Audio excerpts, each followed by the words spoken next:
দেরিতে খাওয়া এটা হলো উত্তম। সাহারি খাওয়ার সময় মধ্যরাত থেকেই শুরু হয়, সুবহে সাদেকের পূর্ব মুহূর্ত পর্যন্ত বিলম্ব করে খাওয়া হলো মুস্তাহাব।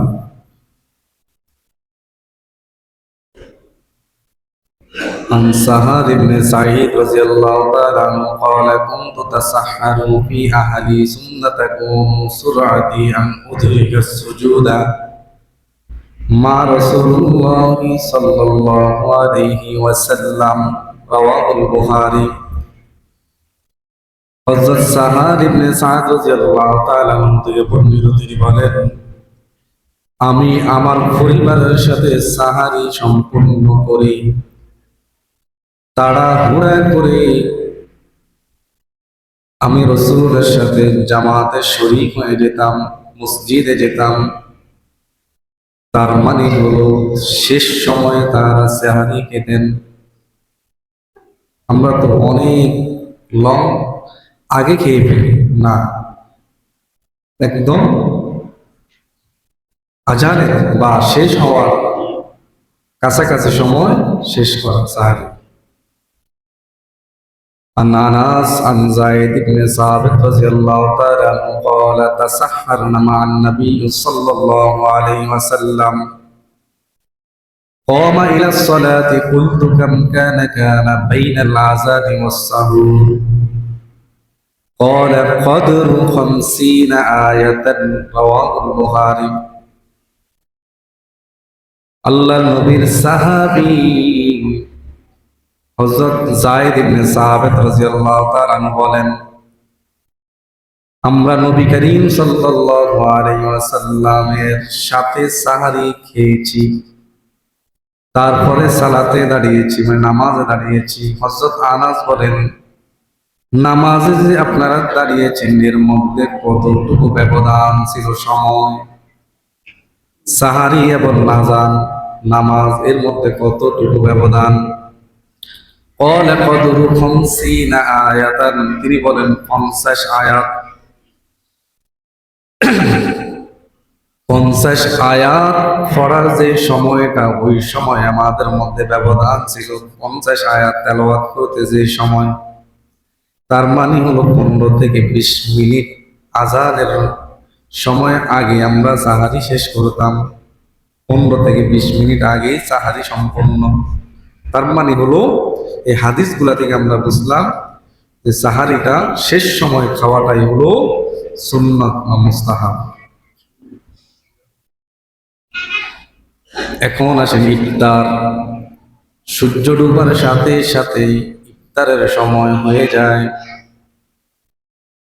عن عمر بن الخطاب رضي الله تعالى عنه قال رسول الله আমার সাথে বলেন সাল্লাল্লাহু আলাইহি ওয়াসাল্লাম ইজা আকবারা আল-লাইলু মিন হাহুনা ওয়া আদরাবা আন-নাহারু মিন হাহুনা ওয়া গরাবাতিশ শামসু ফাকাদ আফতারা আস-সাইম রাওয়াহুল বুখারী। বুখারীর বর্ণনা এসেছে, রাত্রি যখন শুরু হয়ে যায়, মানে রাত্রি যখন শুরু হয় তখন দিন নিস্তব্ধ হয়ে, মানে দিন শেষ হয়ে যায়, তখন তোমরা ইফতার করবে। মাগরিবের সময় সম্পর্কে সবাই একমত যে সূর্য অস্তমিত হয়ে যাওয়ার সাথে সাথে মাগরিবের সময় হয়ে যায়, আর তখনই তোমরা ইফতার করবে, মানে মাগরিব শুরু তো ইফতার শুরু। قال النبي صلى الله عليه وسلم عن سلامة بن أكوع أن رسول الله صلى الله عليه وسلم كان يصلي المغرب إذا غربت الشمس وطوت بالحجاب رواه مسلم। আল্লাহ নবী সাল্লাল্লাহু আলাইহি ওয়াসাল্লাম যখন সূর্য অস্তমিত হয়ে যেত, অদৃশ্য হলেই রাসূলুল্লাহ সাল্লাল্লাহু আলাইহি ওয়াসাল্লাম মাগরিবের নামাজ আদায় করতেন। সুবহানাল্লাহ। তাহলে এই হাদিস থেকে আমরা বুঝলাম যখনই সূর্য অস্তমিত হবে তখনই মাগরিবের নামাজের সময় হয়ে যায়। তার মানে হলো ওই সময় থেকে ইফতারের সময়ও হয়ে যায়। রাসূল আকরাম সাল্লাল্লাহু আলাইহি ওয়াসাল্লাম মাগরিবের সালাতের পূর্বেই তিনি ইফতার করতেন, নামাজের পূর্বেই তিনি ইফতার করতেন। নামাজের পরে না নামাজের আগে? নামাজের আগেই রাসূল ইফতার করতেন। عن أنس بن مالك رضي الله تعالى عنه قال قال رسول الله صلى الله عليه وسلم يفطر قبل أن يصلي على رطبة فإن لم تكن رطبة فتمرة فإن لم تكن تميرة حسوات من الماء رواه أبو داود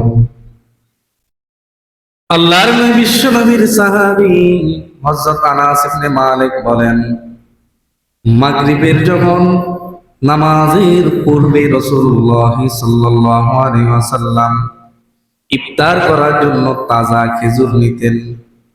আর যদি তাজা খেজুর যদি তিনি না পেতেন তাহলে শুকনা খেজুর দ্বারা ইফতার করতেন। আর যদি তিনি না পেতেন তাহলে পানি দ্বারা তিনি ইফতার করে নিতেন। সুবহানাল্লাহ। ইফতিরু ক্বাবলা আন ইউসাল্লি আলা রুতাবাতিন ফাইন লাম তাকুন রুতাবাতুন, তিনি আপনার কাঁচা খেজুর দ্বারা মানে তাজা খেজুর দ্বারা তিনি ইফতার করতেন। তাহলে এই হাদিস থেকে বোঝা যায় যে ইফতার আপনার খেজুর দ্বারা ইফতার করা এটা সুন্নাত। এটা কি সুন্নাত। আর যদি তিনি না পেতেন তাহলে শুকনা খেজুর মানে খুরমা খেজুর, এই খুরমা খেজুর দ্বারা তিনি ইফতার করতেন। আর যদি তাও না পেতেন তাহলে পানি দ্বারা তিনি ইফতার করতেন। সুবহানাল্লাহ। এখন আসেন তাড়াতাড়ি ইফতার করার গুরুত্ব।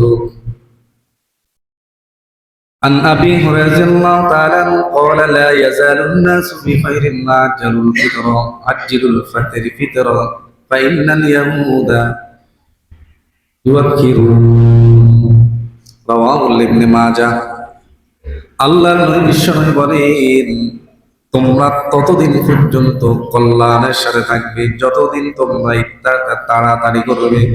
কারণ হলো ইহুদি নাসারা যারা এরা ইফতার দেরিতে করে। ইফতার কি করে? দেরিতে করে। তোমরা তাড়াতাড়ি করবে। নাস লা ইয়াজালুন নাস বিখাইরিন, তোমরা ততদিন পর্যন্ত মানুষের সামনে মর্যাদা সম্পন্ন থাকবে তোমরা যতদিন তাড়াতাড়ি ইফতার করবে। সুবহানাল্লাহ। তাহলে ইফতারটা বিলম্ব করা যাবে না, যখনই সময় হয়েছে তখন ইফতার করে নিতে হবে। ইসলাম কতটা আমাদের জন্য সহজ করে দিয়েছে। সুবহানাল্লাহ। আবার উৎসাহিত করেছে। ইসলাম এটা বলে নাই যে আপনার সময় হয়ে গেছে আপনি বিলম্ব করে ইফতার করবেন, ওটার মধ্যে কল্যাণ না। ইসলাম বলে সময় হয়ে গেছে ওই সময়ের মধ্যে আপনি ইফতার করবেন, এটাই হলো আপনার জন্য কল্যাণকর। জোরে বলে সুবহানাল্লাহ। عن أبي هريرة رضي الله تعالى عنه لا يزال الدين ظاهرا ما عجل الناس فطرة لأن اليهود والنصارى يعجلون رواه أبو داود আল্লাহর নবী বলেন, লা ইয়াজালু দ্বীন যাহিরান মা আজ্জালান নাস, তোমরা ততদিন পর্যন্ত প্রভাবশালী থাকবে যতদিন পর্যন্ত তোমরা তাড়াতাড়ি ইফতার করবে। কারণ ইহুদি খ্রিস্টানরা তারা ইফতারে দেরিতে করে। এরপর আসেন 4 নাম্বার আপনার খেজুর দিয়ে ইফতার করা, এটা হলো সুন্নাত। এটা কি সুন্নাত? ইফতারের সময় হলো দোয়া কবুল হয়। কি হয়? দোয়া কবুল হয়। ইফতারের সময় দোয়া করবে, ও দোয়াটা আল্লাহ তাআলা কবুল করে নেবেন। 3 শ্রেণীর ব্যক্তি আছে যাদের দোয়া আল্লাহ তাআলা ফিরান না। عن أبي هريرة رضي الله تعالى عنه قال قال رسول الله صلى الله عليه وسلم ثلاثة لا ترد دعوة إلى الإمام العادل। আল্লাহর নবী বিশ্বনবী বলেন, 3 ব্যক্তি আছে যাদের দোয়া আল্লাহ তাআলা ফিরান না। 1 নাম্বার হলো ইমামুন আদিল। 1 নাম্বার হলো ন্যায়পরায়ণ শাসক, সে যে দোয়া করবে আল্লাহ তাআলা কবুল করবেন। সুবহানাল্লাহ বলেন। ওয়াস-সাইমু হাত্তা ইউফতিরা। আল্লাহর নবী বিশ্বনবী বলেন, দুই নাম্বার হলো ওই ব্যক্তিটা যে রোজা রাখে, সারাদিন রোজা রাখে কিন্তু কোনো কিছু খায় না। তার সামনে অনেক আইটেম কিন্তু তারপরেও খায় না। কেন খায় না? ওই বান্দাটা আল্লাহকে ভয় করে। কাকে ভয় করে? আল্লাহর মহাব্বতের কারণে সেই বান্দাটা উপবাস থাকে। আল্লাহর নবী বলেন, ওয়াস-সাইমু হাত্তা ইউফতিরা। আল্লাহর নবী বলেন, ওই বান্দাটা যতক্ষণ পর্যন্ত ইফতার না করবে, তার আগ পর্যন্ত যে দোয়া করবে, আল্লাহ তাআলা ওই বান্দার ওই দোয়াগুলোকে কবুল করবেন। সুবহানাল্লাহ। ওয়া দাওয়াতুল মাজলুম রাওয়াহু তিরমিজি। আল্লাহর নবী বলেন, আর তিন নাম্বার হলো ওই ব্যক্তিটা যে মাজলুম, যার উপরে মানুষ জুলুম করেছে, ওই বান্দাটা যদি আল্লাহর কাছে হাত উঠায় যদি বলে, কোনো অভিযোগ করে, ওই অভিযোগটা আল্লাহ তাআলা সাথে সাথে কবুল করে নেন। আল্লাহু আকবার বলেন। তাহলে তিন ব্যক্তির দোয়া আল্লাহ তাআলা কবুল করেন। এক নাম্বার হলো ন্যায়পরায়ণ শাসক, দুই নাম্বার হলো রোজাদার, তিন নাম্বার হলো মাজলুম ব্যক্তি। এই তিন ব্যক্তির দোয়া আল্লাহ তাআলা সাথে সাথে কবুল করে নেন। সুবহানাল্লাহ। এখন আসেন, ইফতারের পূর্বে দোয়া আছে না নাই? ইবনে মাজাহ শরীফের হাদিস, আল্লাহুম্মা ইন্নী আসআলুকা বিরহমাতিকাল্লাতী ওয়াসিআত কুল্লা শাইইন আন তাগফিরলি। দোয়া করা, ও দয়ার মালিক, আমি তোমার বিশ্বময় প্রশান্ত রহমতের উসিলায় তোমার কাছে আমি ক্ষমা চাই। আল্লাহর কাছে ক্ষমা চাওয়া, ও দয়াময়, তোমার রহমতের উসিলা করে তুমি আমাকে ক্ষমা করে দাও। এটা হলো ইফতারের পূর্বে। আল্লাহুম্মা ইন্নী আসআলুকা বিরহমাতিকাল্লাতী ওয়াসিআত কুল্লা শাইইন আন তাগফিরলি। এই দোয়াটা ইফতারের পূর্বে পড়া। আরেকটা দোয়া আছে, বাইহাকি শরীফের মধ্যে হাদিসটা আছে, ইয়া ওয়াসিআল মাগফিরাতু ইগফিরলি। এই দোয়াটা পড়া। আর যদি ভুলে যান দোয়া পড়তে, তাহলে পড়া বিসমিল্লাহি আউওয়ালাহু ওয়া আখিরাহু। বা যে কোনো খানার সামনে আসলে পড়া বিসমিল্লাহি ওয়া আলা বারাকাতিল্লাহ। এই দোয়াগুলো পড়া। এরপরে আসেন, আরো দোয়া আছে, আল্লাহুম্মা লাকা সুমতু ওয়া আলা রিজকিকা আফতারতু। আমরা রোজা রেখেছি কার জন্য? আল্লাহর জন্যই রোজা রেখেছি, আর আল্লাহর দেওয়া রিজিক দ্বারাই আমরা ইফতার করেছি। এই দোয়াগুলা বেশি বেশি পরিমাণ পড়া। ইফতারের পরে দোয়া পড়া, ইফতারের পরেও দোয়া আছে না নেই? ইবনে ওমর রাদিয়াল্লাহু তাআলা থেকে বর্ণিত, তিনি বলেন, রাসূল আকরাম সাল্লাল্লাহু আলাইহি ওয়াসাল্লাম যখন ইফতার করতেন তখন এই দোয়াটা পড়তেন। নামার সাথে পড়েন, যাহাবাজ জামান ওয়া বাদাল্লাতিল নুরুকি ওয়া সাবাতাল আজরু ইনশাআল্লাহ। রাওয়াহু আবু দাউদ। যাহাবাজ জামান ওয়া বাদাল্লাতিল নুরুকি ওয়া সাবাতাল আজরু ইনশাআল্লাহ। আমরা যে রোজা রাখি, ইফতার করি, যে পানি পান করি, তখন আমাদের শিরা, উপশিরা গুলা সিক্ত হয়ে যায়, ঠিক কিনা? হয় কিনা? রোজা রাখার কারণে অনেক ক্লান্ত, অনেক দুর্বল হয়ে যায় শরীর। যখন আপনি পানি পান করেন তখন আপনার পিপাসা দূর হয়ে যায় এবং শিরা, উপশিরা গুলা সিক্ত হয়ে যায় এবং নেকিও নির্ধারিত হয়। আর এই রোজার মাধ্যমে সওয়াব অর্জিত হয়। সুবহানাল্লাহ। আযহাবাজ জামাউ ওয়া বাদাল্লাতিল মুলকু ওয়া সাবাতাল আজরু ইনশাআল্লাহ।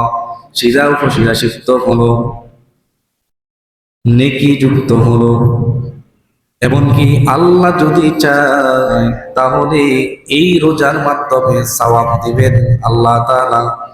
এই আশাগুলা করা, এই দোয়ার মাধ্যমে আল্লাহর কাছে চাওয়া।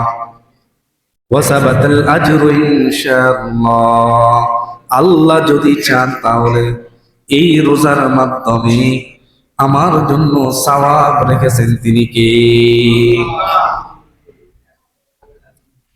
কেউ যদি ইফতার করানোর জন্য বা কাউকে যদি ইফতার করানোর জন্য চান, তাহলে সেও একটা দোয়া শিখিয়ে দিয়েছেন রাসূল আকরাম সাল্লাল্লাহু আলাইহি ওয়াসাল্লাম। আমরা তো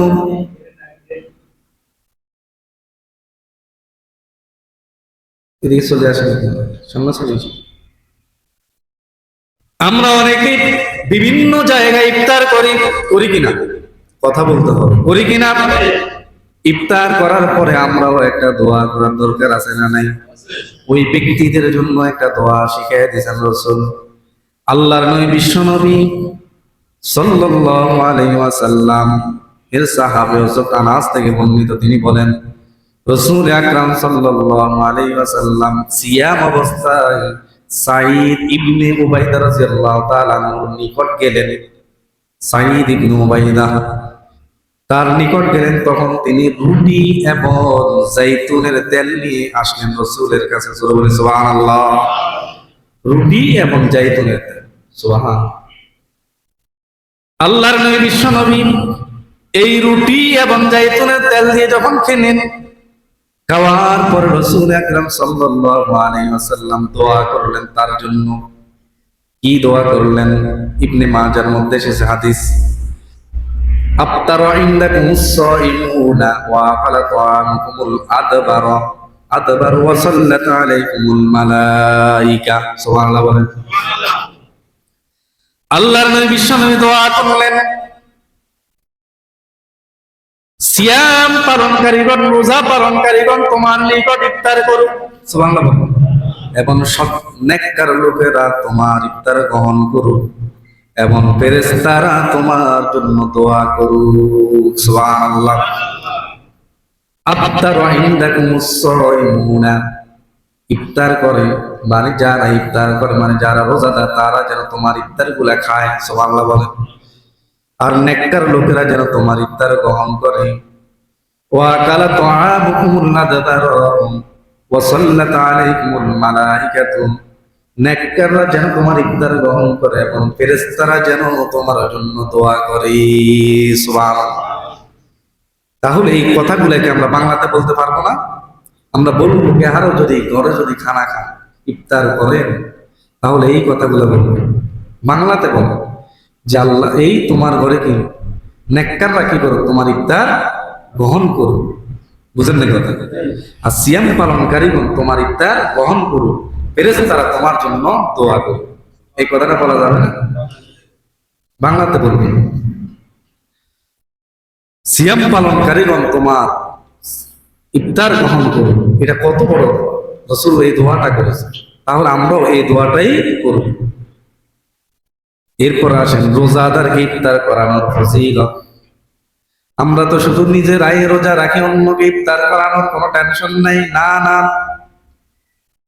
শুধু নিজেই রোজা রাখলেন, নিজে 10-20 আইটেম নিয়ে খানা খেলেন, না আরেকজন এক আইটেমও খাইতে পারেন। আছে না নাই?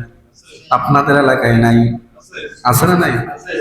আপনি যেই 10 আইটেম ইফতার করলেন, আর আপনার ভাই, আপনার প্রতিবেশী, সে একটা আইটেম করতে পারলো না, আপনি তো ইফতার করেন না, আপনি কেমন যেন জাহান্নামের আগুন খেয়েছেন।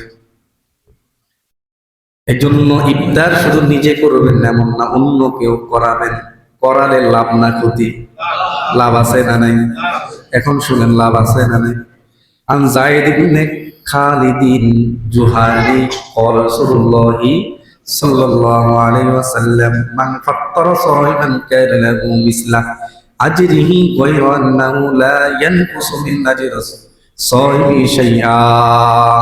রাওয়াহু তিরমিজি। তিরমিজি শরীফের হাদিস। আল্লাহর নবী, বিশ্ব নবী বলেন, কোন আল্লাহর বান্দা যদি রোজাদারকে যদি ইফতার করায় এবং কোন বান্দা যদি জিহাদের ময়দানে যদি চলে যায় আর তার পরিবারের যদি ভরণ পোষণের যদি ব্যবস্থা করে দেয়, আল্লাহর নবী বলেন সেই ব্যক্তিটা কেমন যেন রোজা সে রেখেছে একটা, সে কিন্তু জিহাদের ময়দানে যায় নাই, সাহায্য করার কারণে আদাল্লু আলাল খায়রি কাফাইলি, এই হাদিসের মেজদা করো যায় ওই ব্যক্তিটা জিহাদে না গিয়েও জিহাদের সওয়াব পেয়ে যাবে। সুবহানাল্লাহ। মিসলা আজরিহি গায়রা আন্নাহু লা ইয়ানকুসু। আল্লাহর নবী বলেন ওই আল্লাহর বান্দা অন্যকে ইফতার করানোর কারণে সেই ওই ব্যক্তিটার রোজার যে সওয়াবটা, মানে ডবল সওয়াব, সে রোজা রেখেছে তার একটা সওয়াব, তাকে ইফতার করানোর কারণে ডবল সওয়াব ওই বান্দাটা পেয়ে যাবে। সুবহানাল্লাহ। তাহলে কাউকে ইফতার করালে আরেকটা রোজার সওয়াব পাবেন, তাহলে ইফতার করালে ক্ষতি না লাভ। এখন শুনে আরো চমৎকার হাদিস। আন ফাতারাত ইবনে ফিহি ফাইমান কানা লাহু মাগফিরাতুন লিযুনুবিহি ওয়া ইতকু রাকাবাতিন মিনান নার ওয়া কানা লাহু মিসলু আজরিহি মিন গায়রি আন ইউনতাকাস মিন আজরিহি। ইবনে মাজাহ শরীফের হাদিস। আল্লাহর নবী বলেন কোন ব্যক্তিকে যদি ইফতার করে আল্লাহ তাআলা, তাহলে ওই ব্যক্তির পাপ গুলাকে আল্লাহ তাআলা ক্ষমা করে দিবেন। সুবহানাল্লাহ বলেন। কানা লাহু মাগফিরা, তারকে আল্লাহ ক্ষমা করে দিবেন। সুবহানাল্লাহ বলেন। মিনান নার, আল্লাহ তাআলা ওই ব্যক্তিকে জাহান্নামের আগুন থেকে নিষ্কৃতি দিবেন। সুবহানাল্লাহ বলেন। শুধু তাই নয়, তার সমপরিমাণ সওয়াব আল্লাহ তাআলা নির্ধারণ করবেন। জোরে বলি সুবহানাল্লাহ। তাহলে সওয়াব আছে না নাই? রোজাদারকে ইফতার করাবেন, ঠিক কি না? নিজে একা খাবেন এমন না, রোজাদারকে নিয়ে খাবেন। খাবেন তো ইনশাআল্লাহ? তাহলে ডবল সওয়াব। এখন আসেন, অনেক এতিমখানা আছে না নাই, ওখানে ছেলে মেয়েরা রোজা রাখে। আপনি যদি এক বস্তা চনা দিয়ে দেন, খেজুর দিয়ে দেন, মুড়ি দিয়ে দেন, তাহলে এখানে যত ছাত্র আছে, যদি ধরেন 30 জন ছাত্র, তারাও কিন্তু রোজা রাখে কিনা? 30টা রোজার সওয়াব। সুবহানাল্লাহ নাই? 50 জনকে ইফতার করালেন, 50টা রোজার সওয়াব। সুবহানাল্লাহ। এখন অনেকে বলতে পারেন হুজুর আমাদের অনেকে সামর্থ্য নাই, আছে না নাই? সবার কি এরকম সামর্থ্য আছে এতজন ইফতার করানো? নাই। সাহাবায়ে কেরাম যখন এই ফজিলতগুলো শুনলেন, তাদের ভিতরে আপনার আগ্রহটা আরো বেড়ে গেল। তাহারা আল্লাহর নবীকে বললেন, ইয়া রাসূলুল্লাহ, আমাদের তো এত সামর্থ্য নাই যে অন্যকে ইফতার করাবো, নিজেই তো খেতে পারে না, ঠিক কিনা? খেজুর একটা দিয়ে ইফতার করে, পানি দিয়ে ইফতার করে, রাসূলের হাদিস। সুবহানাল্লাহ। আল্লাহ, আল্লাহর নবী একটা রুটি দ্বারা, জাইতুন দ্বারা তিনি ইফতার করেন, একটা খেজুর দ্বারা তিনি ইফতার করেন। অন্যকে কিভাবে ইফতার করাবে? সাহাবায়ে কেরাম এত গরীব, কারো তো একটা কাপড়, একটা জামা, একটা ঘর, খাওয়ার মতো কিছু নাই, অনেকে উপবাস। এই যে হাদিসগুলা শুনলেন, সাহাবায়ে কেরাম আবেগে আপ্লুত হয়ে গেলেন। হায়, আমাদের তো এত সামর্থ্য না, আমরা কিভাবে মানুষকে এত সুন্দর করে ইফতার করাবো? তার আফসোস করলেন, ইবাদতের জন্য আফসোস করলেন, দুনিয়ার জন্য নয়। কিসের জন্য? ইবাদতের জন্য। আমরা তো দুনিয়া না পেলে আফসোস করি, ঠিক কিনা? হায়, আমার এখান থেকে এত টাকা লস, হায় আমার ওটা ধ্বংস হয়ে গেল, ওটা চলে গেল, এইভাবে বললে পেয়ে যেতাম। সাহাবায়ে কেরাম দুনিয়ার জন্য আফসোস করেন না, তারা আখিরাতের জন্য আফসোস করে। সুবহানাল্লাহ। আল্লাহর নবীকে যখন তারা বললেন, আল্লাহর নবী তাদের জন্য সুসংবাদ দিয়ে দিলেন। সুবহানাল্লাহ বলেন। আল্লাহর নবী বিশ্বনবী বলেন, ক্বালা রাসূলুল্লাহ সাল্লাল্লাহু আলাইহি ওয়াসাল্লাম, ইউআতিল্লাহু হাযাস সাওবা মান ফাত্তারা সাইমান আলা মাজফালিন লাবানিন আও তামারিন আও আশরাবিন মিন মাইন ওয়া মান আশফা সাইমান সাকাল্লাহু মিন হাওলিহি শাইআন শারবাহু লা ইয়াদমু হাত্তা ইয়াদখুলাল্লাহুল জান্নাহ। সহিহ ইবনে খুজাইমার মধ্যে এসেছে, আল্লাহর নবী বিশ্বনবী বলেন, কোন ব্যক্তি যদি কোন ব্যক্তিকে ইফতার করা এক ঢোক দুধ দ্বারা, কি দ্বারা? বা এক গ্লাস দুধ দ্বারা বা একটা খেজুর দ্বারা বা এক গ্লাস পানি দ্বারাও যদি কোনো বান্দাকে ইফতার করা, সেও ওই সমপরিমাণ সওয়াব পেয়ে যাবে। কাউকে আপনি এক গ্লাস পানি দিয়ে ইফতার করালেন, বা এক গ্লাস দুধ দ্বারা ইফতার করালেন, বা একটা খেজুর দ্বারা ইফতার করালেন, তাহলেও একটা রোজার সওয়াব আপনি পেয়ে যাবেন। সুবহানাল্লাহ। এখন আসেন, আরো চমৎকার কথা রাসূল বলেছেন, যদি ইফতার করান পেট ভরিয়া, কি বলে, পেট ভরে যদি ইফতার করান, ভালো করে যদি ইফতার করান, তাহলে আরো একটা সওয়াব আছে। সুবহানাল্লাহ বলেন। আরো একটা সওয়াব আছে। আল্লাহর নবী বিশ্বনবী বলেন, ওই বান্দার জন্য আল্লাহ তাআলা হাউজে কাউসারের পানি পান করাবেন, আর ওই পানিটা যে ব্যক্তি একবার পান করবে, সে জান্নাতে প্রবেশ করার আগ পর্যন্ত আর পিপাসা লাগবে না।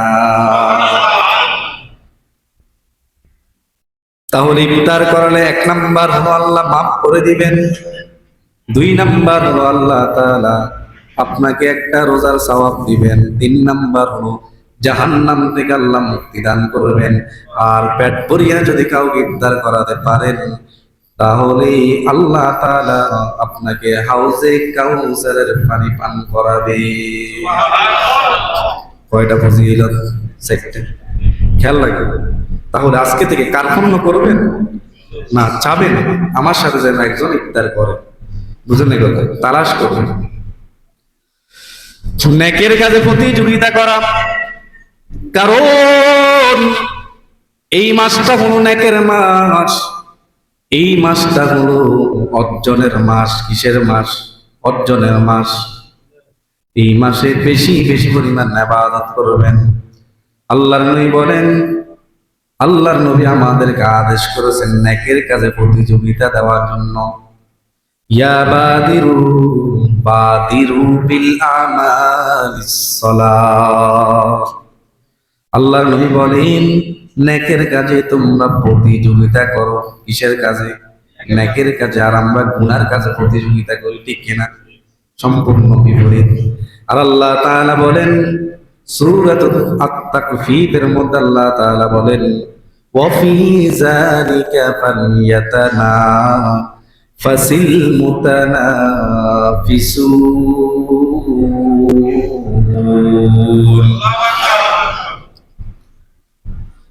আল্লাহর নবী বিশ্বনবী বলেন, নেকের কাজে প্রতিযোগিতা হও। আর আল্লাহ তাআলা বলেন, ওয়া ফি যালিকা ফাসিল মুতানাফিসুন।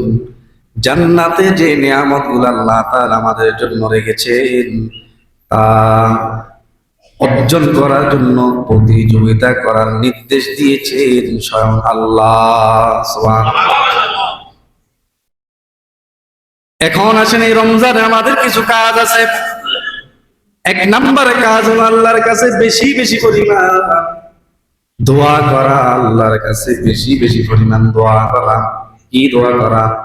আল্লাহুম্মা, আমার সাথে বলেন, আল্লাহুম্মা ইন্না নাসআলুকাল জান্নাতা ওয়া নাউযু বিকা মিনান নার। ও দয়ার মালিক, তুমি আমাকে জান্নাতি মেহমান বানায়া নাও, আর তুমি আমাকে জাহান্নাম থেকে মুক্তি দান করো। এই দোয়াটা পড়া, এই জান্নাত ছাওয়া আর জাহান্নাম থেকে মুক্তির জন্য দোয়া করা। আর জবানের মধ্যে সব সময় কালিমা জারি রাখা। কি জারি রাখা? কালিমা। এরপরে হলো 4 নাম্বার হলো ইস্তিগফার করা। আস্তাগফিরুল্লাহ, আস্তাগফিরুল্লাহ, আস্তাগফিরুল্লাহ। কারণ হলো 11 মাস গুনাহ করেছি, এই মাসটাই বেশি বেশি পরিমাণ ইবাদত করা, আল্লাহর কাছে ক্ষমা চাওয়া, আল্লাহর কাছ থেকে ক্ষমা নেওয়া। ও দয়ার মালিক, আমাকে ক্ষমা করে দাও, আমাকে তুমি ক্ষমা করে দাও। আমি গুনাহ করেছি 11 মাস, এই মাসে আমি তোমার কাছে ক্ষমা প্রাপ্তদের অন্তর্ভুক্ত হতে চাই। এখন আসেন, অনেক মানুষ আছে রোজাদার, রোজা রাখবে না, এরকম আছে না নাই? আপনাদের এলাকায় নেই, সবাই রোজা রাখে? অনেক মানুষ তো রোজা রাখে না, আছে না নাই? তারা বলে ঘরে কি চাউলের অভাব পড়ছে? বুঝেন না কথা? আমি কেন রোজা রাখবো না? কেন রোজা রাখবেন না? না রাখলেও শাস্তি আছে না নাই? আর রোজা এটা কোনো নফল ইবাদত না, এটা হলো ফরজ। এটা কি ফরজ?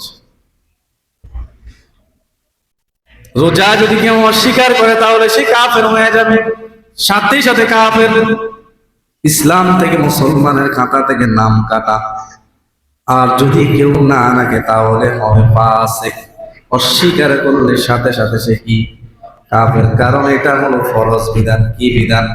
ফরজ।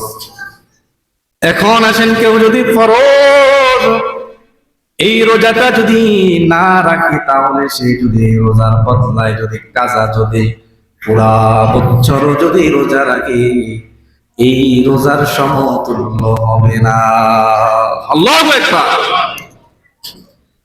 عن ابي هريره رضي الله تعالى عنه قال رسول الله صلى الله عليه وسلم قال من افطر يوما من رمضان من غير رمضان ولا رخصة لم يقضه صيام الدار كله إن صامه رواه البخاري।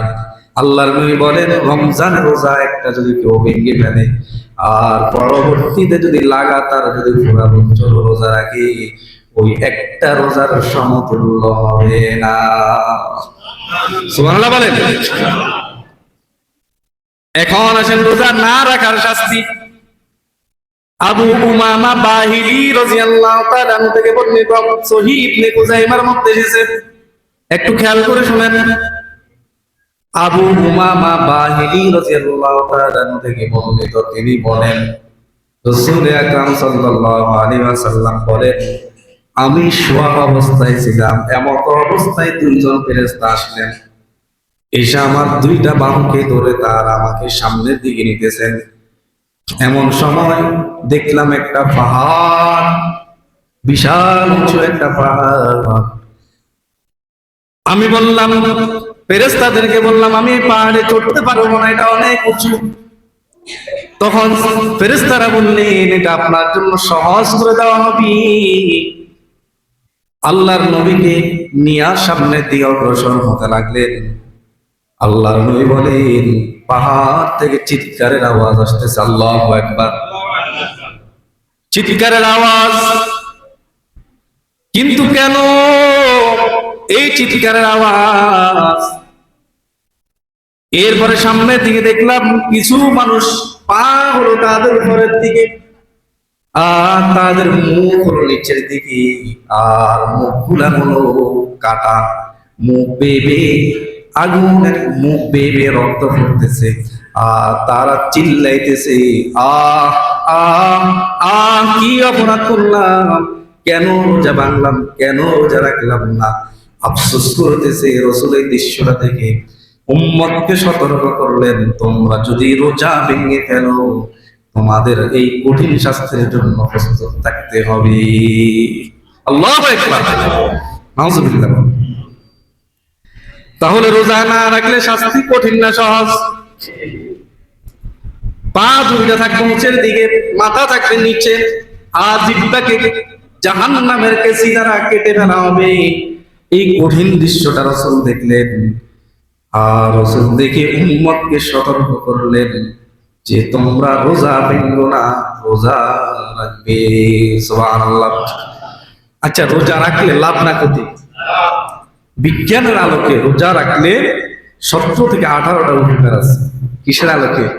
বিজ্ঞানের আলোকে। আমি বলবো সামনে রোজা রাখলে বিজ্ঞানের আলোকে কি কি লাভ, বুঝলেন না?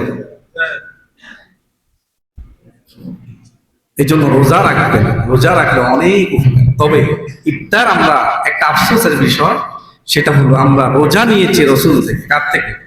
রাসূল থেকে। ইফতার এবং সাহারি আমাদের মন গড়া। রোজা যেভাবে আমরা রাসূল থেকে নিয়েছি, ইফতারটাও রাসূল থেকেই নিতে হবে, ঠিক কিনা? সাহারিটাও আমরা রাসূল থেকেই নিতে হবে, তাহলে আমরা সুস্থ থাকি। রাসূল বলেন রোজা রাখলে মানুষ সুস্থ থাকে। এখন আমরা রোজা রেখে অসুস্থ হই, বুঝলেন না কেন?